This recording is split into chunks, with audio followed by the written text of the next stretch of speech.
Hai bro, konflik Rusia dan Ukraina. Setelah digempur habis-habisan oleh Rusia, namun Ukraina mampu bertahan hingga saat ini. Apa sebabnya? Kita akan membahasnya di sini. Konflik Rusia-Ukraina berakar pada faktor geopolitik, sejarah, dan sengketa wilayah yang kompleks.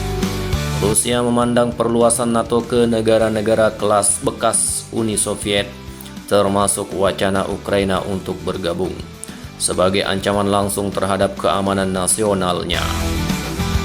Sejak revolusi Maidan 2014 yang menggulingkan Presiden pro-Rusia Viktor Yanukovych, hubungan kedua negara semakin memburuk. Rusia kemudian mencaplok Crimea pada 2014 dan mendukung kelompok separatis di Donbas, yang memicu perang berkepanjangan di wilayah tersebut. Dari perspektif Moskow, Ukraina bukan sekedar negara tetangga tetapi bagian dari Rusia Raya, yang secara historis dan budaya dianggap masih memiliki ikatan dengan Rusia. Eskalasi memuncak pada 24 Februari 2022 ketika Rusia melancarkan invasi besar-besaran dengan tujuan mengganti pemerintahan Volodymyr Zelensky dengan rezim pro-Rusia. Invasi ini dilakukan melalui 3 arah serangan utara, timur, dan selatan dengan strategi kilat. Namun Ukraina berhasil menahan serangan awal berkat pertahanan berlapis, moral tempur yang tinggi, serta bantuan intelijen dari Barat. Kegagalan Rusia merebut Kiev membuat perang berubah menjadi konflik berkepanjangan dengan medan tempur yang dinamis, seperti serangan balasan Ukraina di Kharkiv dan Kherson pada 2022, hingga pertempuran sengit di Donbas pada 2023 hingga 2024. Ditambah lagi dengan keterlibatan Eropa dan NATO menjadi faktor kunci dalam ketahanan Ukraina. Amerika Serikat, Inggris, Jerman, Polandia, dan negara-negara NATO lainnya mengirim berbagai sistem persenjataan modern, mulai dari rudal anti-tank Javelin, sistem pertahanan udara Patriot, hingga tank Leopard 2 dan Abrams M1. Uni Eropa juga memberikan bantuan finansial bernilai miliaran euro dan menjatuhkan sanksi ekonomi keras terhadap Rusia. Di balik layar, NATO memberikan dukungan intelijen real-time melalui satelit, pelatihan militer, serta jalur logistik di negara-negara tetangga seperti Polandia dan Rumania. Faktor yang membuat Ukraina tetap bertahan juga meliputi kombinasi dukungan militer dari Barat, strategi perang asimetris seperti penggunaan HIMARS dan drone, serta tingginya semangat perlawanan tentara Ukraina.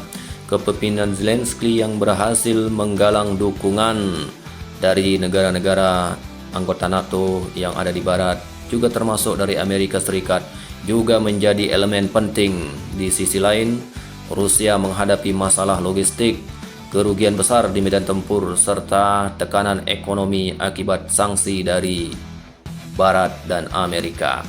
Hingga 2025, garis front masih stagnan di banyak sektor, dengan Ukraina melakukan serangan jarak jauh ke wilayah Crimea dan Rusia.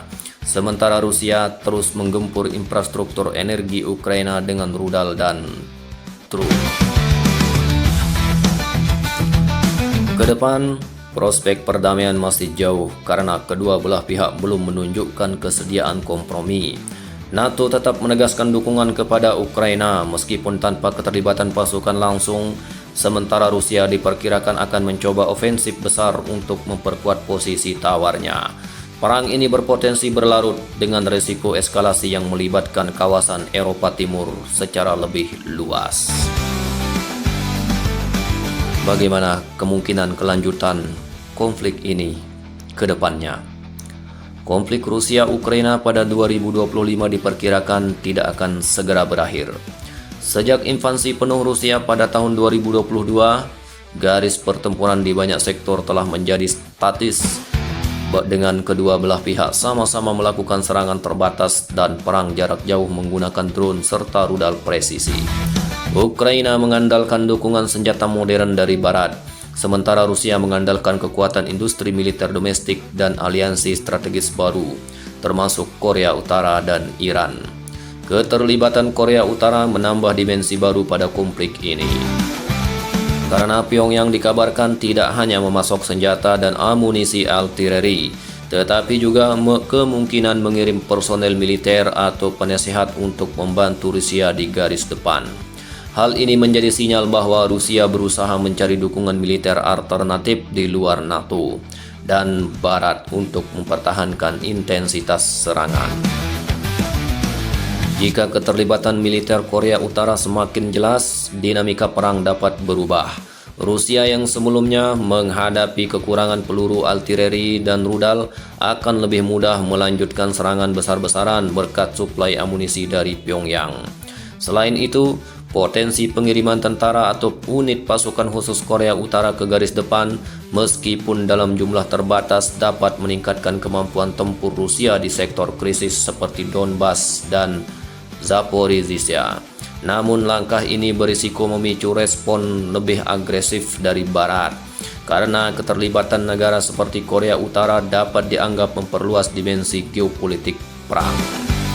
NATO kemungkinan akan meningkatkan pasokan senjata canggih termasuk rudal jarak jauh atau pesawat tempur F-16 untuk memastikan keseimbangan kekuatan tetap terjaga. Di sisi diplomatik, keterlibatan Korea Utara akan membuat konflik ini semakin sulit diselesaikan melalui negosiasi. Rusia akan mendapat dukungan politik tambahan dari blok negara anti-Barat seperti Iran, Tiongkok, dan Korea Utara. Sementara itu, Ukraina akan semakin menuntut jaminan keamanan jangka panjang dari NATO dan Uni Eropa.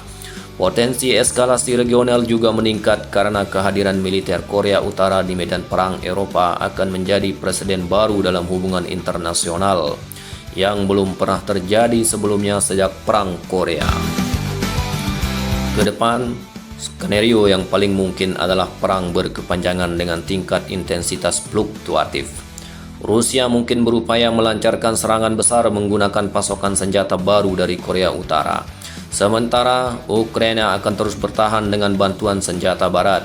Jika tidak ada terobosan diplomatik, konflik ini bisa meluas menjadi krisis global karena melibatkan lebih banyak aktor internasional di luar kawasan Eropa. NATO sendiri mungkin tidak mengirimkan pasukan tempur secara langsung, tetapi jika situasi semakin genting, dukungan militer akan meningkat drastis, termasuk kemungkinan pengerahan drone tempur dan rudal jarak jauh yang dapat menyerang target strategis di dalam Rusia. Bagaimana kemungkinan NATO mengirim pasukan langsung ke Ukraina? Hingga saat ini, NATO secara konsisten menyatakan bahwa mereka tidak akan mengirim pasukan tempur langsung ke Ukraina. Sikap ini diambil untuk menghindari eskalasi konflik yang bisa memicu perang langsung antara NATO dan Rusia, yang berpotensi menjadi konflik global atau bahkan perang dunia ketiga. Namun melihat perkembangan situasi di lapangan, khususnya keterlibatan negara-negara seperti Korea Utara dalam mendukung Rusia, kemungkinan NATO mengubah sikapnya masih tetap ada, meskipun kecil dan bersyarat. Apa kemungkinan alasan NATO belum mengirim pasukan langsung untuk membantu Ukraina? Pertama, resiko eskalasi nuklir. Rusia adalah kekuatan nuklir terbesar di dunia. Intervensi langsung NATO dapat membuat Kremlin merasa terpojok dan mempertimbangkan opsi nuklir taktis. Kedua, strategi proxy war. NATO memilih memberikan senjata, intelijen, dan pelatihan militer agar Ukraina bisa berperang sendiri tanpa mengorbankan nyawa pasukan NATO.